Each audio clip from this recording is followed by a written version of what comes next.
ప్రొద్దుటూరు పట్టణ ప్రజలారా, మన ఊరి ఎమ్మెల్యే వరదరాజిరెడ్డి గారి యొక్క నిజాయితీ ఏ పార్టీదో ఒక్కసారి గమనించమని కోరుతా ఉన్నా. 2-3 రోజులుగా సోషల్ మీడియాలో వైరల్ అవుతూ ఉంది ఒక విషయం, విపరీతంగా వైరల్ అవుతూ ఉంది. ఆ విషయం ఏమిటంటే, 1 టౌన్ సిఐ శ్రీరామ్ సర్కిల్ ఇన్స్పెక్టర్గా బాధ్యతలు నిర్వహిస్తున్నటువంటి శ్రీరామ్ కరెక్ట్గా 36-37 రోజుల కల్లా బదిలీ. అంతే, ఒక నెల తిరగతలకే బదిలీ చేయించినాడు. ఈయనకంటే ముందు ఆ స్టేషన్లో తిమ్మారెడ్డి అనే ఒక సిఐ ఉన్నాడు, తిమ్మారెడ్డి గారు. ఆయన్ను బదిలీ చేసినాడు. ఆయన్ను బదిలీ చేసేదానికి కారణం ఏమంటే, ఒక బంగారు వ్యాపారస్తుని యొక్క విషయములో చట్టాన్ని తన చేతుల్లోకి తీసుకున్నాడని. అదే, ఒక బంగారంగడి వ్యాపారస్తుడు బాకీ ఉండాడని చెప్పి బాకీ ఇచ్చినవాడు, కోట్ల రూపాయలు బాకీ ఇచ్చినవాడు ఫిర్యాదు చేస్తే ఆ బాకీని రాబట్టే క్రమంలో కేసు నమోదు చేసి పోలీస్ స్టేషన్లో విచారించకుండా వేరే ప్రత్యేకమైనటువంటి ప్రదేశంలో విచారించడం అనేది పోలీసు వాళ్ళు చట్టాన్ని తన చేతుల్లోకి తను తీసుకున్నారు అని ఆయన అభియోగం. అంతే, తిమ్మారెడ్డి అనే ఒక సిఐ గారు చట్టాన్ని తన చేతుల్లోకి తీసుకున్నాడని చెప్పి ఆయన్ను ట్రాన్స్ఫర్ చేయించినాడు. పెద్దగా మాట్లాడినాడు. అప్పుడు ప్రొద్దుటూరు పట్టణ ప్రజలను ఉద్దేశించి ప్రెస్ ముందుకు వచ్చి చాలా అన్నా హజారేలాగా మాట్లాడినాడు, భారతీయులాగా మాట్లాడినాడు, చాలా శుద్ధపూస మాటలని చెప్పినాడు.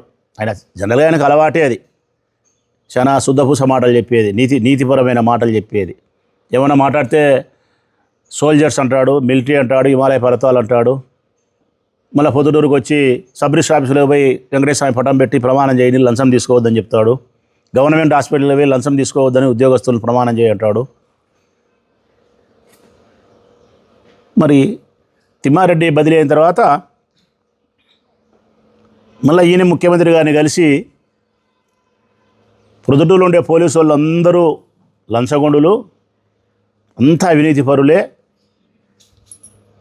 వీళ్ళందరినీ మార్చండి అని చెప్పి మాట్లాడినాడు. అసెంబ్లీలో పోయి మాట్లాడినాడు. మళ్ళా ఈ పెద్ద మనిషి, ప్రొద్దుటూరులో ఉండే పోలీసు వాళ్ళంతా తప్పుడు మనుషులు, అధికారులు, లంచగొండులు, డిఎస్పీ చాలా బాధ్యత రాహిత్యంగా నిర్లక్ష్యంగా ఉంది, వీళ్ళందరినీ మార్చాలని చెప్పి అసెంబ్లీలో మాట్లాడినాడు.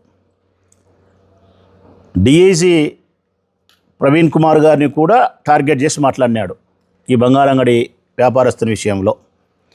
ఇవన్నీ జరిగిన తర్వాత సరేలేబ్బా, మన అధికార పార్టీ మన ఎమ్మెల్యే కదా బాధపడుతున్నాడని చెప్పి అందరినీ మార్చేసినారు. ప్రొద్దుటూరులో 3 సీఏలు ఒకటేసారి మార్చినారు. తిమ్మారెడ్డి సంఘటన జరిగిన తర్వాత, ఆయన అసెంబ్లీలో మాట్లాడిన తర్వాత, డిఐజీ గారిని టార్గెట్ చేసి మాట్లాడిన తర్వాత, పోలీసు వాళ్ళంతా లంచగొండులు, అవినీతి పరులను మాట్లాడిన తర్వాత మార్చినారు. ఆ మార్చిన క్రమంలో 2 టౌన్కు విశ్వనాథ్ అనుకుంటా, 3 టౌన్కు రామాంజనేయుడు అనే ఒక ఆయన, 1 టౌన్కు శ్రీరామ్, ముగ్గురిని ఒకటేసారి వేసినారు. ఇప్పుడు ఈయన కూడా 35 రోజుల అయితే మార్చినాడు. ఇప్పుడు సోషల్ మీడియాలో వైరల్ అవుతానే అంశం ఏంటంటే, 30 రోజులకే ఈ సిఐని మార్చాల్సిన అవసరం వరదరాజిరెడ్డికి ఏమొచ్చింది? నిజాయితీగా పని చేస్తున్నాడు కదా ఈ సిఐ, ఎవరితో లంచాలు తీసుకోలేదు కదా. బ్రాందీ షాపులు 10 గంటలకు తెరచాల్సింటే ఉదయం 10 గంటలకే తెరిపిస్తున్నాడు, రాత్రి 10 గంటలకు ముయ్యాల్సింటే 10 గంటలకే ముగిస్తున్నాడు. బ్రాందీ షాపులలో తాపకూడదంటే తాపకుండా చర్యలు తీసుకున్నాడు. బ్రాందీ షాపులకు బయట ఓపెన్ ప్లేసులో కూర్చొని ఇష్టానుసారం వాళ్ళు ఇష్టం వచ్చినట్టు ఆడవాళ్ళు పోతేనే తాగి ఒంటికి పోసుకుంటూ వాళ్ళు ఇష్టానుసారం చేస్తుంటే అవన్నీ బంద్ అయిపోయినాయి. రాత్రి 12 వరకు ఆ సిఐ ఈ బైపాస్ రోడ్డు అమ్మడి గస్తీ తిరిగేవాడు. ఎవడైనా ఎవరైనా మందు తాగుతానే, బంగ్యాకు తాగుతానే బూట్కాలతో కొట్టేవాడు. యువకులు డ్రగ్స్కి అలవాటు పడకుండా జాగ్రత్తలు వహించేవాడు. మట్కా వాళ్ళందరూ, గుట్కా వాళ్ళను, క్రికెట్ వాళ్ళందరినీ పిలిపించి వార్నింగ్ ఇచ్చినాడు. రౌడీ షీటర్లు పిలిపించి వార్నింగ్ ఇచ్చినాడు. ఈ పార్టీ ఆ పార్టీ లేకుండా నిష్పక్షపాతంగానే ప్రవర్తించినాడు. దీంట్లో వరదరాడికి సంబంధించిన కొంతమంది క్రికెట్ బుకీలు పోలే, వాళ్ళ కోసం వేట ప్రారంభమైంది. వరదరాడికి సంబంధించిన బ్రాంతి షాపులు 10 గంటల తర్వాత తెరిచి తీసుకుపోయి లోపలేసినాడు. వాళ్ళు పోయి మళ్ళీ మొరపెట్టుకున్నారు. అందరూ కలిసి మేము బ్రాందీ షాపులు తెల్లవార్దులు అమ్ముకోవాలంటే సిఐ శ్రీరామ్ అడ్డపడుతున్నాడు, ఆయన పరిధిలో 6 బ్రాందీ షాపులు ఒక బార్ ఉంది, మేము ఇబ్బంది పడుతున్నాం, ప్రొద్దుటూరు టౌన్లో మాత్రం యథేచ్ఛగా అమ్ముకుంటున్నారు, క్రికెట్ బూకీలంతా పోయి మొరపెట్టుకున్నారు, ఇటైతే మేము ఇబ్బంది పడతాము అని చెప్పి మంగతాయి ఆడిపించే వాళ్ళు పోయి ఇబ్బంది పడతాము అని చెప్పుకున్నారు. రేపు మున్సిపల్ ఎలక్షన్లు వచ్చే మనం గెలిచలేము అని చెప్పుకున్నారు. ఈ సిఐ ఉంటే నిష్పక్షపాతంగా ప్రజాస్వామ్యాన్ని గౌరవించి ఎన్నికలు జరుపుతాడు, ప్రజాస్వామ్య ప్రకారం ఎన్నికలు జరిపితే మన పార్టీకి చెడపేరు ఉంది, వైఎస్ఆర్ పార్టీ గెలుస్తుంది. దురదృష్టవశాత్తు 1 టౌన్ పరిధిలోనే ఎక్కువ మున్సిపల్ స్థానాలు ఉన్నాయి. ఇవన్నీ చెప్పుకుంటే ఇమ్మీడియట్గా మారుస్తామని చెప్పినాడు. లియేజ్ దగ్గరికి వినాడు అబ్బా కొడుకులు ఇద్దరు ఒక 20 రోజుల కిందట. ఇది మీకు ఎవరికి తెలియదు. లియేజ్ను టార్గెట్ చేసి మాట్లాడినాడు. ఎప్పుడైతే జార్జ్ క్లబ్ మీద దాడు చేసి పోలీసు వాళ్ళు మూతేపించినారో అప్పుడు వరదరాడి కుమారుని కొండారెడ్డికి అర్థమైంది, పోలీసు వాళ్ళు నిజాయితీగా నిష్పక్షపాతంగా పనిచేస్తున్నారు, మా నాయన మాట్లాడిన మాటల వల్ల అని చెప్పి కాళ్ళ బేరానికి అబ్బా కొడుకులు కలిసి 20 రోజుల కిందట డిఐజీని కలిసినారు. నేను చెప్పేది అబద్ధమైతే వాళ్ళు స్టేట్మెంట్ ఇమ్మను, పోలీసు కలిసలేదేమో, సీసీ కెమెరాలో చూడమను, పోయి కలిసినారు ఇద్దరే కాలబేరానికి. అసెంబ్లీలో మాత్రం బిరాలు వీకినాడు.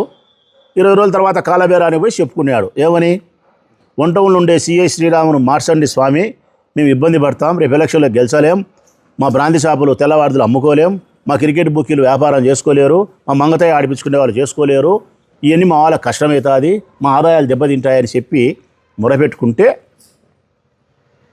చూద్దాంలే అని చెప్పినాడు ఆయన. ఈయన చూద్దాంలే అని చెప్పినాడని చెప్పి మళ్ళీ లోకేష్ దగ్గరికి పోయి మొరపెట్టుకొని నేను శ్రీరామ్ మంచి ఆఫీసర్ అని చెప్పి ప్రశంసించినా కదా నిజాయితీగా, అది చూపించుకొని వైఎస్ఆర్ పార్టీకి సంబంధించిన మాజీ ఎమ్మెల్యే ప్రశంసిస్తున్నాడంటే ఇతను మనవాడా కాదా అని చూపించుకొని మార్చండి అన్నారు. మార్చినారు.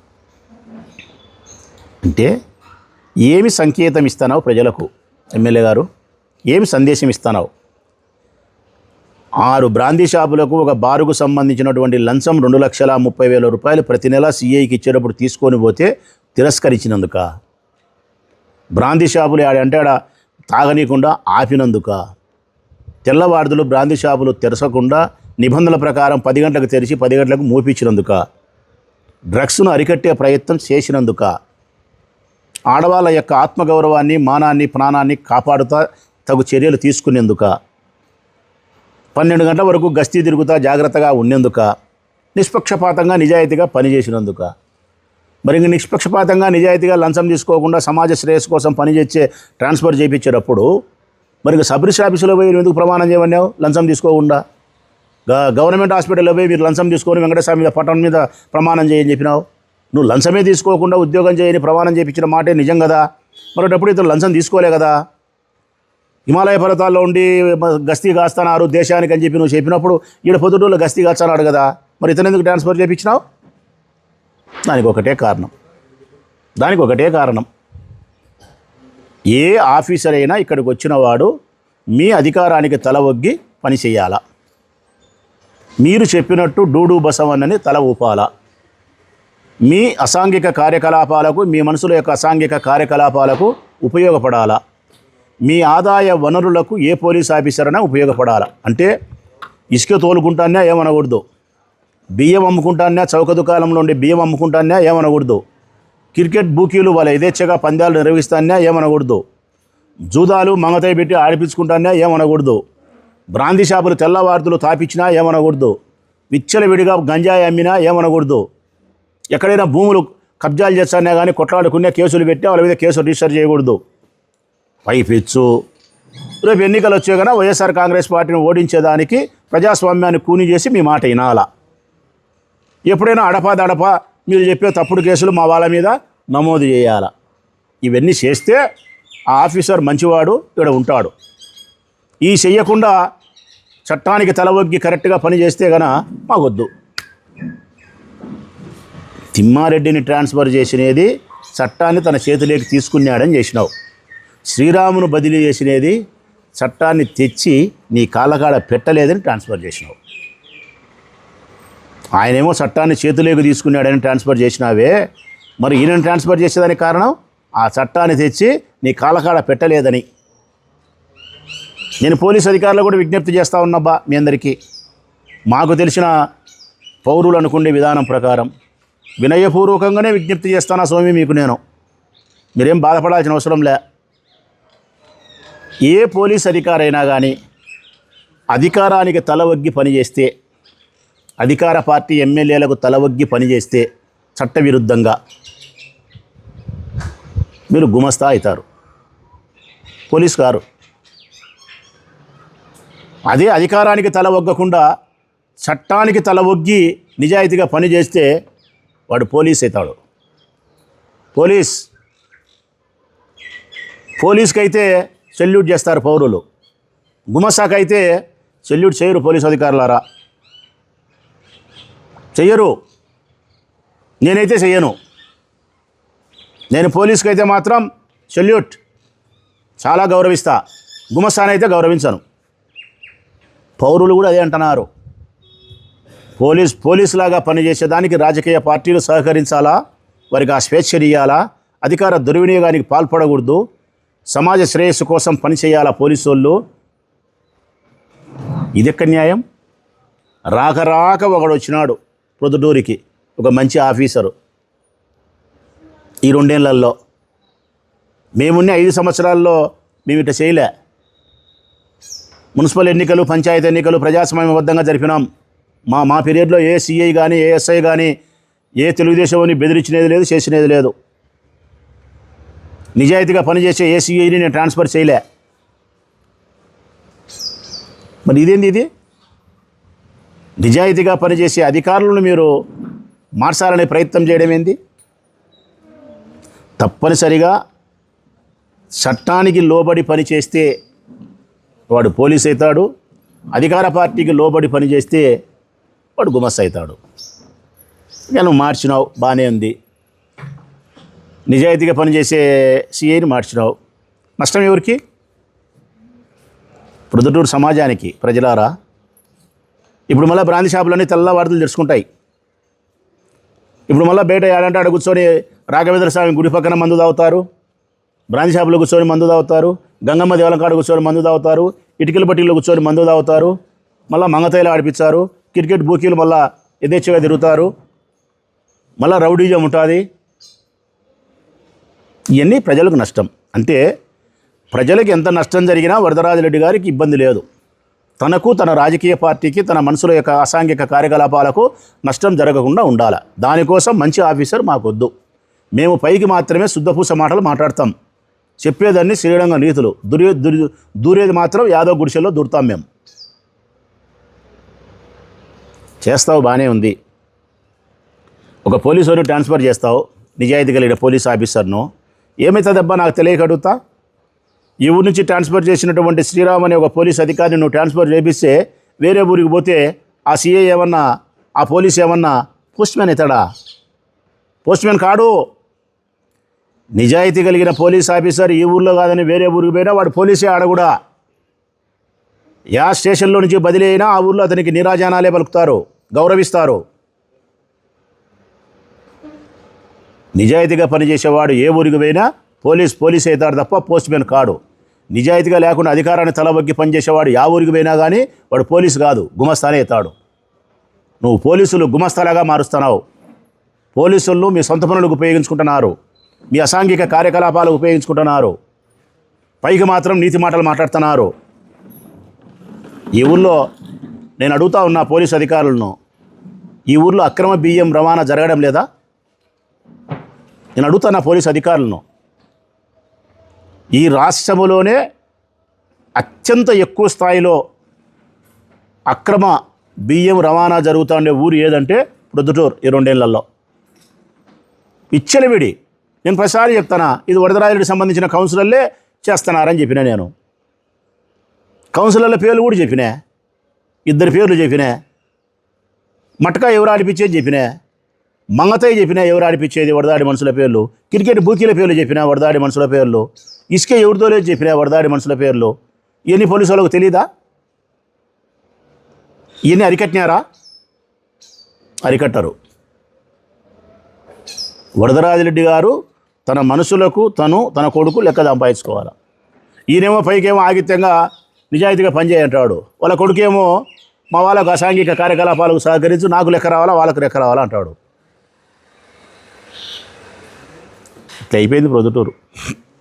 ప్రొద్దుటూరు పట్టణ ప్రజలు కూడా తెలుసుకోవాల్సిన అవసరం ఉంది. మనం ఎవరికి ఓటేసినాం, ఎవరిని గెలిపించినాం, ఈ మనిషి చెప్పే నీతిపరమైన మాటలకు, ఈయన చేసే చర్యలకు ఏదైనా పొంతన ఉందే. నేను అడిగే ప్రశ్న ఒకటే ఆయన్ను, నీవు లంచం తీసుకోకూడదని చెప్పి కంప్లైంట్ చేసినప్పుడు, లంచం తీసుకోకుండా ప్రభుత్వ ఉద్యోగి పని చేయాలని చెప్పి నువ్వు పటాల మీద ప్రమాణం చేయించినప్పుడు, ఈ అధికారి లంచం తీసుకోకుండా పని చేయొచ్చా అంటే ఎందుకు ట్రాన్స్ఫర్ చేయించినావు? ఈ పోలీస్ అధికారి శ్రీరామ్ అనే వ్యక్తి నిజాయితీగా ప్రజల కోసం పనిచేస్తూ ఉంటే ఎందుకు నువ్వు 30 రోజుల్లో ట్రాన్స్ఫర్ చేసినావు? కారణం ఏంది? ఇది సోషల్ మీడియాలో నేను అడిగే ప్రశ్న కాదు. ఈ ప్రొద్దుటూరు పట్టణానికి సంబంధించిన పౌరులు ప్రశ్నిస్తున్నారు. సిఐ శ్రీరామ్ బదిలీ వెనక ఆంతర్యమేమి, ఎందుకు చేసినావని అడుగుతున్నారు. సోషల్ మీడియాలో వైరల్ అవుతుంది ఈ విషయం. రోజున సిగ్గు రోషం ఉండాలి కదా మనకు. దీనికి మళ్ళీ ప్రెస్ ముందుకు వచ్చి పనికిమాల మనుషులు పనికిమాల మాటలు మాట్లాడేది. మళ్ళా నిజాయితీ పరునివైతే నీవో నీ కొడుకో వచ్చి మాట్లాడాలా, చెప్పాలా. శ్రీరాములు ఎందుకు చేసినామో, ఏం తప్పో తిమ్మారెడ్డిని ట్రాన్స్ఫర్ చేయించినప్పుడు చెప్పినారు కదా, చట్టాన్ని తన చేతుల్లోకి తీసుకున్నాడు కాబట్టి మేము ట్రాన్స్ఫర్ చేయించినామని. మరి చట్టాన్ని ఇతను మా కాళ్ళకాడ పెట్టలేదు కాబట్టి ట్రాన్స్ఫర్ చేసినామని చెప్పండి. దానికి నేను చెప్పే సమాధానం అదే. అధికార పార్టీకి తల ఒగ్గితే పోలీసుడు గుమస్ అవుతాడు. నిజాయితీగా పనిచేసే ఊరికి పోయినా వాడు పోస్ట్ మ్యాన్ కాడు, పోలీసు అవుతాడు. రేపు మా పొద్దున మా ప్రభుత్వం వస్తుంది 29లో. శ్రీరామ్ లాంటి గారి సిఐలు కానీ ప్రొద్దుటూరు తెచ్చి పెడతాం మేము. కారణం, సమాజంలో చెడు రుగ్మతలు పోవాలా, ఈ అసాంఘికమైన కార్యకలాపాలు బంద్ కావాలా, మర్యాదస్తులకు పోలీస్ స్టేషన్లు ఒక రక్షణ కలిగించే ఆలయాలాగా కనిపించాలా, మర్యాదస్తులకు పోలీస్ స్టేషన్లో భద్రత ఏర్పడాలా, అసాంఘిక శక్తులకు వెన్నులో వణుకు పుట్టాలా. ఇట్లాంటి ఎమ్మెల్యేలు సమాజంలో, వరదరాజులు లాంటి ఎమ్మెల్యేలు సమాజంలో ఉన్నంతకాలం, ఆయన కుమారులు లాంటి కొండాడేలు లాంటి వ్యక్తులు రాజకీయాల్లో కొనసాగినంత కాలం సమాజం సర్వనాశనం అవుతుంది. సిఐ శ్రీరామును అకారణంగా ఆకస్మికంగా 30 దినాల్లో బదిలీ చేసినందుకు మేమైతే ఈ ప్రొద్దుటూరు పట్టణ ప్రజలతో కలిసి విచారాన్ని వ్యక్తం చేస్తున్నాం. ఈ ప్రభుత్వ నిర్ణయం కరెక్ట్ కాదు. వరదరాజరెడ్డి గారి యొక్క పంత 100% కరెక్ట్ కాదు.